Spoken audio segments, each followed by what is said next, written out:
sejarah Kampung Sinau itu berawal tahun 2005.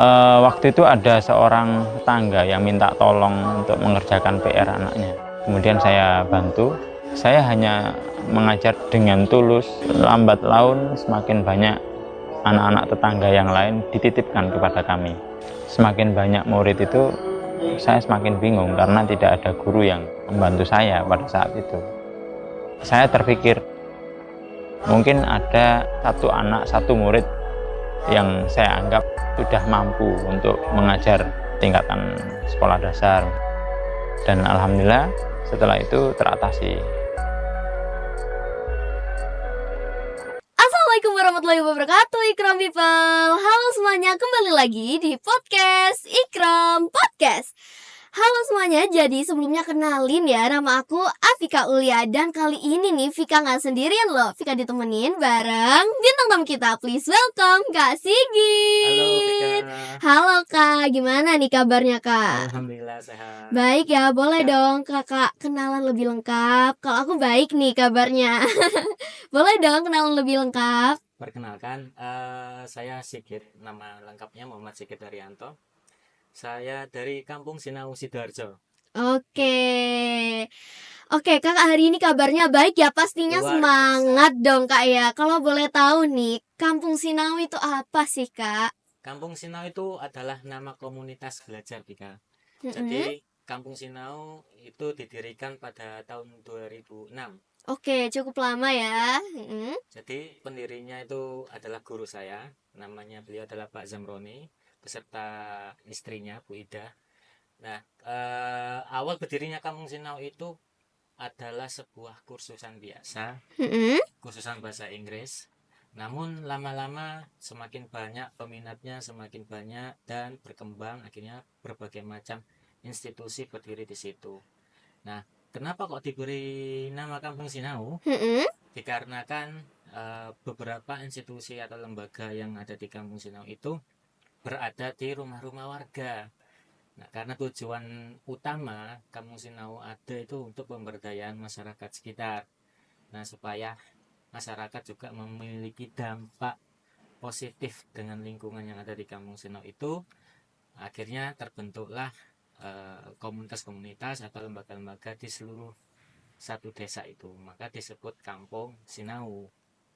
Oke, inspirasi pertamanya itu mau dibangun Kampung Sinau itu tuh inspirasinya apa sih kak? Kalau menurut pendirinya Mm-mm. Pak Zamroni, beliau awalnya memang tidak ada niatan untuk membuat Kampung Sinau. Mm-mm. Karena sepulang dari mengajar di pondok pesantren dan dari kampus, beliau hanya sekedar mengajar keponakannya waktu itu. Jadi Mm-mm.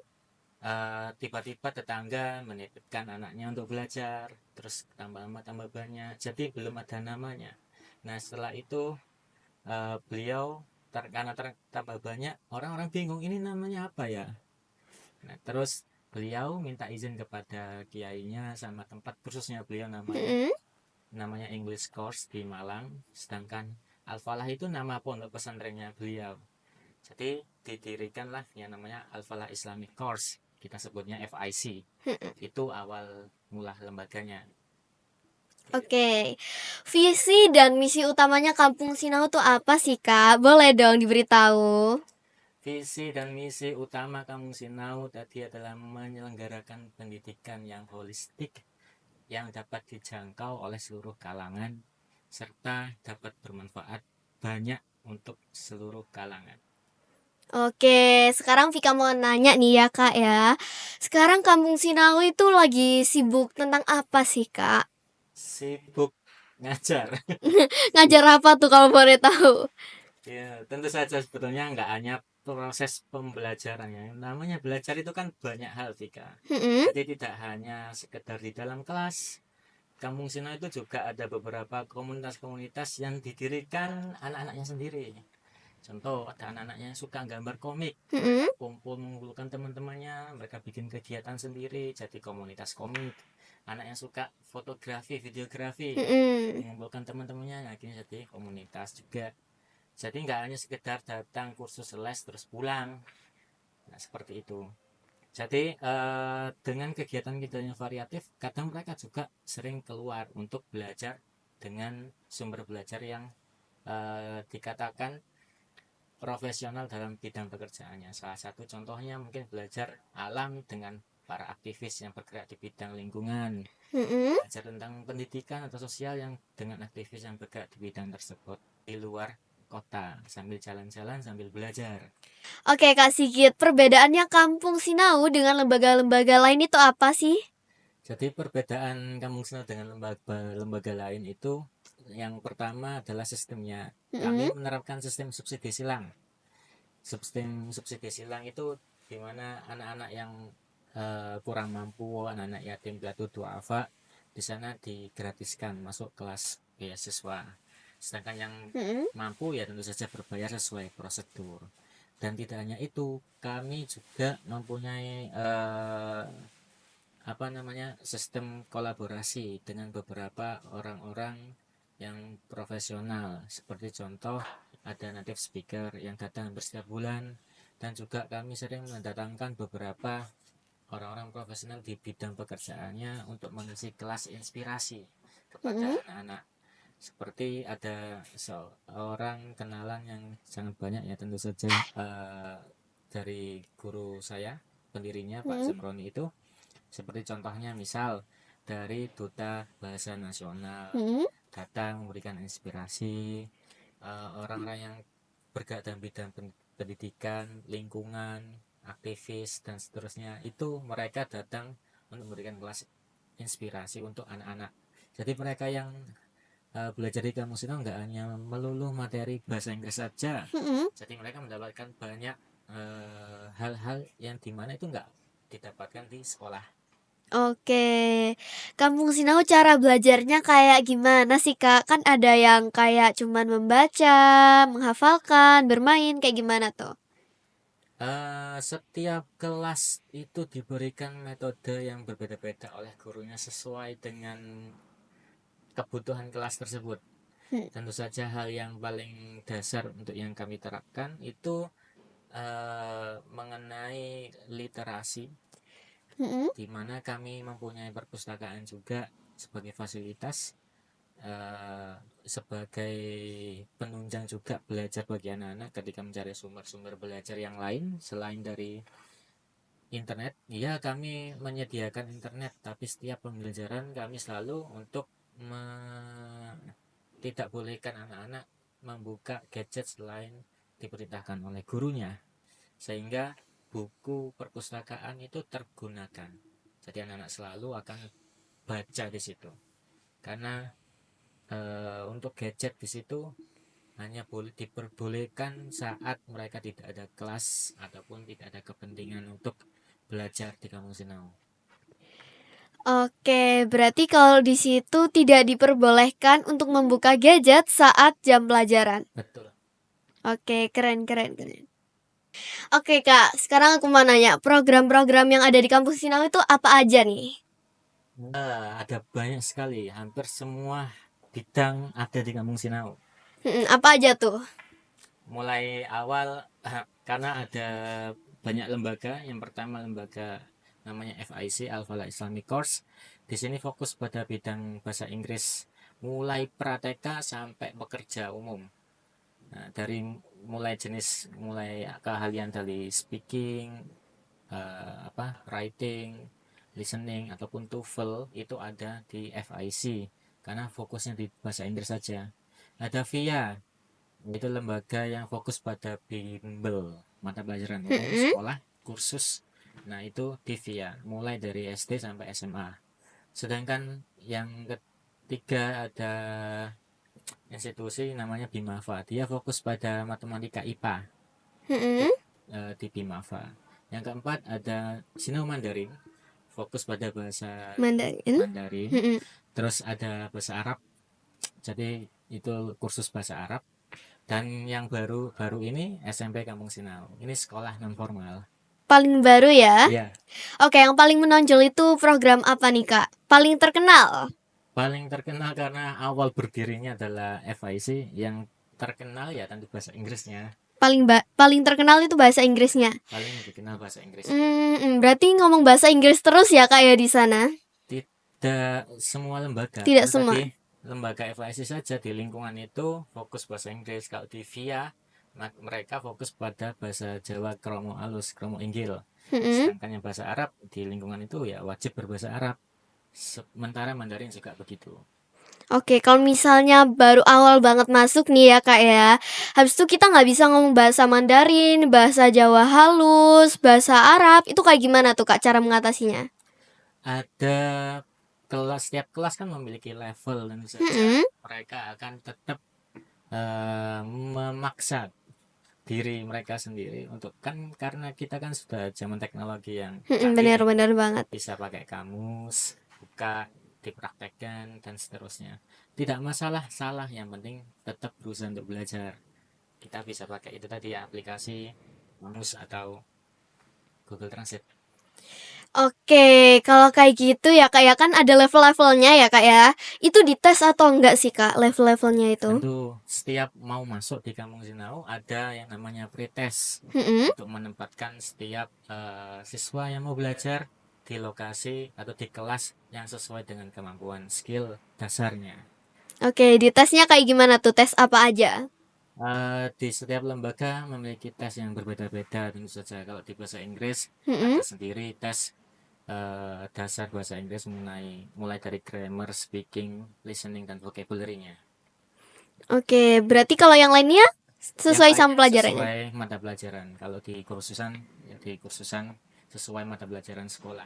Oke Kak, kalau misalnya ya bahasa Inggrisnya tuh vocabulary-nya bagus, speakingnya bagus, tapi nulisnya nggak bisa, itu masuk ke level apa tuh? Bahasa Inggrisnya bagus, nulisnya bagus. Gimana? Ah, vokalnya bagus, semuanya tuh bagus kecuali nulisnya. Kecuali grammarnya. Iya, Kurang grammarnya. bagus. Nah, itu bisa masuk ke kelas eh, kelas khusus, namanya kelas General English. Mm-mm. Di kelas dasar juga sebenarnya, karena grammatical itu juga perlu memang untuk bidang akademik ataupun bidang formal ya. Itu sangat diperlukan. Namun kalau untuk sekedar speaking tanpa memikirkan grammar, yang penting audiens paham, tidak masalah. Jadi ada kelas yang untuk mengasah grammarnya itu sendiri. Ada juga kelas privat. Mm-mm. Jadi ada yang mau privat, silahkan yang privat. Yang mau gabung kelas reguler sama banyak dari berbagai macam daerah ada. Oke, berarti kayak gitu ya Kak ya. Levelnya tuh sampai berapa tingkat nih Kak? Mulai dari prasekolah Mm-mm. sampai pekerja. Sampai pekerja. Ya, Wah, berarti tingginya tuh banyak banget ya Kak tingkat-tingkatannya gitu. macam-macam. Jadi disesuaikan dengan umur dan skill. Oke, perbedaannya apa tuh Kak? Kalau misalnya ya umurnya kita masih umur 10 tahun, masih TK atau masih SD, tapi kita mempunyai kemampuan bahasa Inggris yang cukup tinggi. Itu caranya kayak gimana tuh, Kak? Kita masuk kelas apa? Nah, di situ dibedakan, ada beberapa level. Kalau ini berbicara soal bahasa Inggris ya. Mm-mm. Yang bahasa Inggris ada level yang awal itu kids, English for kids. Mm-mm. Jadi itu untuk anak-anak prasekolah. Itu pun dibagi menjadi dua jenis. Ada yang benar-benar awal Pemula. pembelajaran Mm-mm. permulaan, ada yang dasar. Karena mereka kalau sudah ada sedikit paham bahasa Inggris, masuk yang di dasar, yang kids tadi. Level selanjutnya namanya kelas bronze. Bronze ini juga dibagi-bagi. Mm-mm. Ada bronze 1 dan bronze 2. Nah, bronze ini kelas untuk anak yang umur SD. Mm-mm. Kalaupun ada yang dasar, dia masuk bronze 1. Kalau sudah menengah Mm-mm. atau sudah ada pemahaman dasarnya, masuk bronze 2. Begitu juga selanjutnya. Jadi berdasarkan umur dan skill, bukan kelas sekolah. Oke, di sana itu kira-kira ada nggak sih Kak yang udah dewasa? Itu ada kelasnya sendiri nggak? Ada kelas pekerja dan mahasiswa. Tapi kalau misalnya udah dewasa, tapi kita nggak punya skill bahasa Inggris, Ada kita masuknya di mana? masuk namanya kelas, ada dua jenis nih, ada yang intensif dan ada Mm-mm. yang reguler biasa. Yang intensif biasanya yang setiap hari dan itu pagi. Jadi mulai pagi itu sudah ada kegiatan Kampung Sinau sampai malam. Oke, berarti Kampung Sinau tuh dari pagi sampai malam. Dari pagi sampai malam. Wah, berarti nggak sekolah tuh Kak. Gimana tuh penjelasannya? Bagi untuk yang pekerja Oh, mm-mm. ataupun yang kuliah, yang biasanya yang sedang libur kuliah Mm-mm, sedang semester, libur. kan mereka paginya free daripada nggak ngapa-ngapain, dibuat untuk belajar meningkatkan skill bahasa Inggris. Begitu juga beberapa pekerja biasanya gabung kelas malam. Jadi setelah bekerja untuk meningkatkan skill bahasa Inggris yang dibutuhkan pekerjaannya, mereka akan mengupgrade di kelas tersebut. Oke, berarti kalau misalnya masih sekolah, itu kelasnya berapa jam tuh Kak? Setiap kelas pertemuannya per meeting itu 1,5 jam. 1 jam setengah. Ya, Wow, berarti itu tutupnya jam berapa tuh Kak, Kampung Sinau tuh? tutupnya 24 jam. Oh, 24 jam ya, keren. Ya, sebetulnya kami sangat sistemnya seperti pondok pesantren juga ya, karena pendirinya beliau itu alumni pondok pesantren. Jadi anak-anak di situ merasa seperti rumahnya sendiri. Mm-mm. Jadi bebas mau pulang ya boleh pulang, mau stay di situ main nongkrong ataupun ngobrol diskusi ya disilahkan di situ. Karena kami sangat terbuka dan ada perpustakaan, ada banyak ya wifi-nya juga ada. Dan Mm-mm. nuansanya karena kami berbasis alam, jadi sangat betah untuk anak-anak nongkrong ataupun diskusi di situ. Iya, benar banget ya Kak. Ini kan ada 2 kelas ya, reguler sama privat. Benar? Banyak kelas Oh, sebetulnya. banyak kelas. Apa aja tuh? Boleh dong disebutin.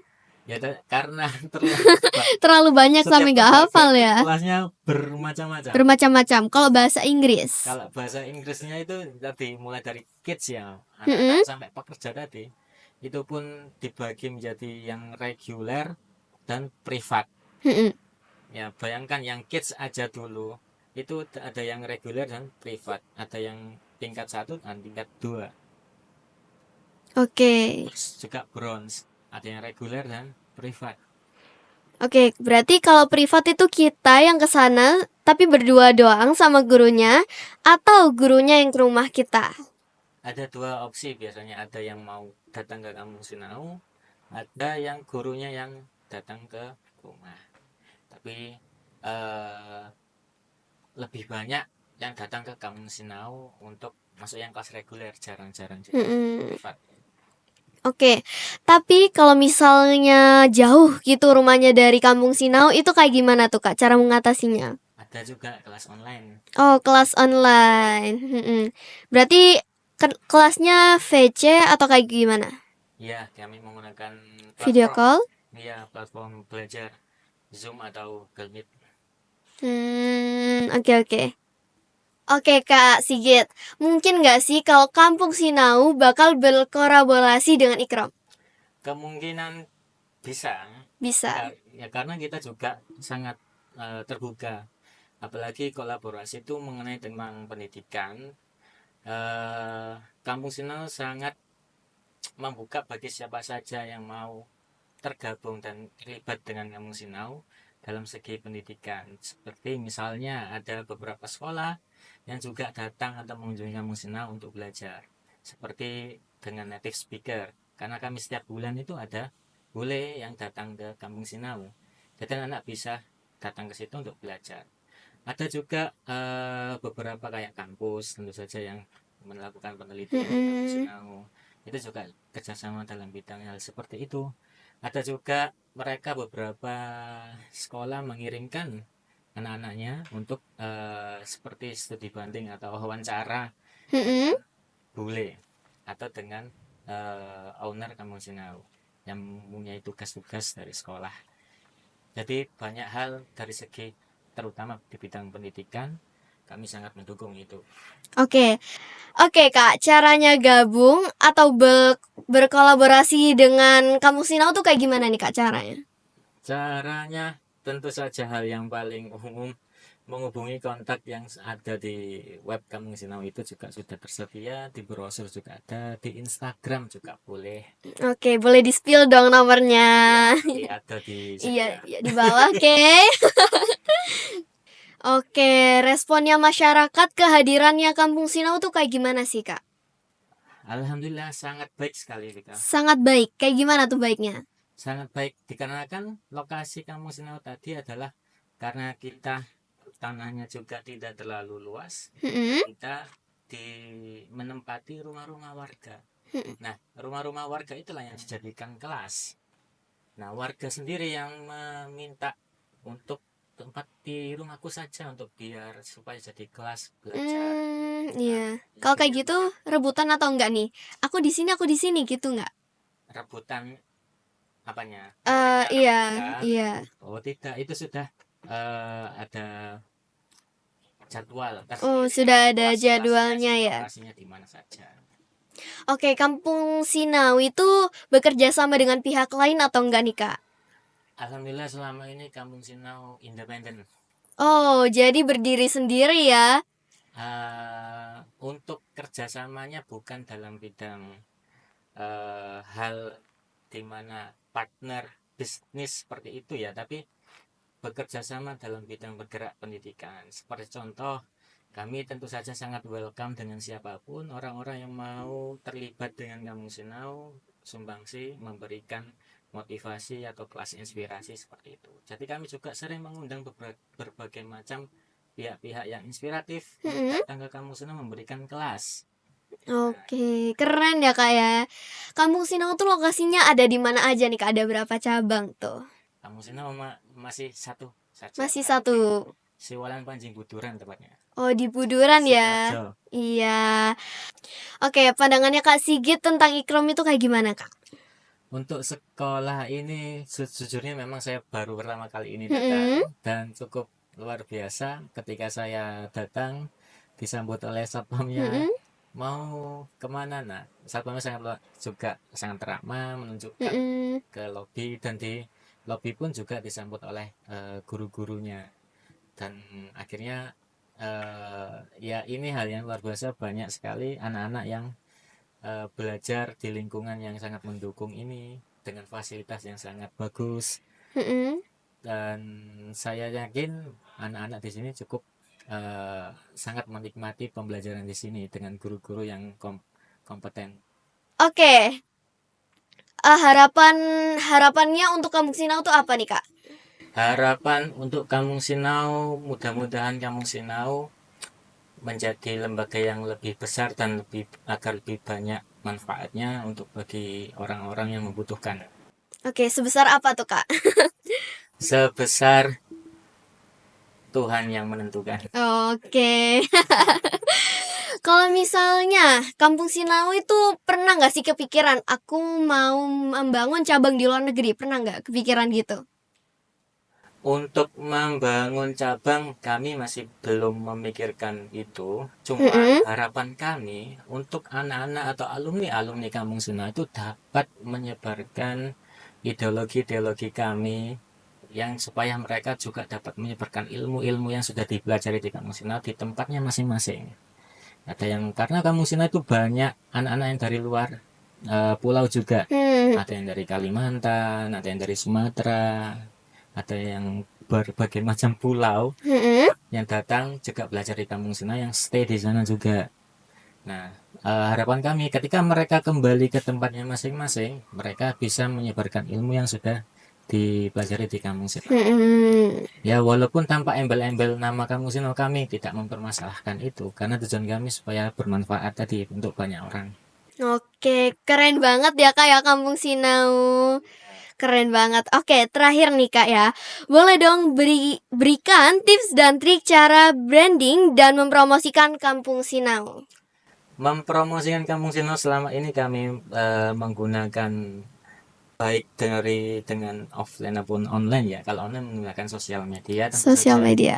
Kami punya Instagramnya, Mm-mm. ada YouTube juga, dan untuk yang offline kami lebih sering menggunakan Brosur. brosur Mm-mm. ataupun terkadang dengan program-program yang diikuti beberapa sekolah tadi, kami juga membuat beberapa kegiatan untuk banyak sekolah-sekolah luar yang datang belajar di Kampung Sinau.